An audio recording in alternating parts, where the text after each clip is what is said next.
புதுச்சேரி தில்லையாடி வள்ளியம்மை அரசு பள்ளியிலிருந்து மாணவ மாணவியர்கள் சுமார் 175 பேர் தாகூர் கலை மற்றும் அறிவியல் கல்லூரியில் அமைந்துள்ள பசுமை நகர்வனம், விலங்கியல் அருங்காட்சியகம், ஹைடெக் டெக்னாலஜிக்கல் பார்க், மண்புழு வளர்த்தல், தேநீர் வளர்த்தல், காளான் வளர்த்தல், கல்லூரி நூலகம், தமிழ் பெயர்கள் கொண்ட காடுகள், அதில் அரிய வகை மற்றும் பழமையான வகை மரங்கள் ஆகியவற்றை பார்வையிட்டனர். புதுவை அரசு தாகூர் அரசு கலை மற்றும் அறிவியல் கல்லூரியை சமீபத்தில் புதுவையின் சுற்றுலா தலங்களில் ஒன்றாக அறிவித்தது.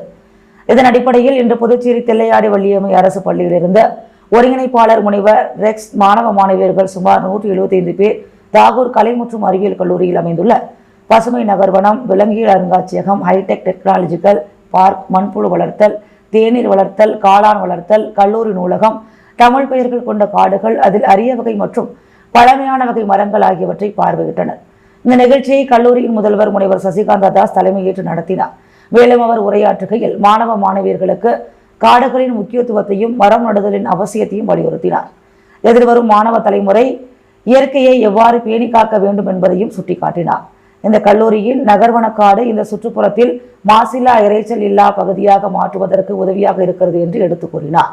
இந்நிகழ்ச்சியை IQAC ஒருங்கிணைப்பாளர் முனைவர் வேல்ராஜ் வரவேற்புரையாற்றினார். இந்நிகழ்ச்சியின் ஒருங்கிணைப்பாளர்கள் தாவரவியல் பேராசிரியர் முனைவர் நாடிமுத்து மற்றும் விலங்கியல் பேராசிரியர் முனைவர் கார்த்திகேயனி இந்த பசுமை நகர் வனத்தை சிறப்பாக நடத்தினார். மேலும் மாணவ மாணவியர்கள் தங்களுடைய அனுபவத்தையும் பகிர்ந்தனர். அதில் குறிப்பிடப்படும் வகையில் காணும் தனது பள்ளியை இவ்வாறான இயற்கை சூழலையாக மாற்ற வேண்டும் என்று தெரிவித்தனர். இந்த கல்வி சுற்றுலா அவர்களுக்கு இயற்கையின் பாதுகாப்பின் அவசியத்தை கற்றுக் கொடுத்ததாக மகிழ்ச்சியாக கூறினர்.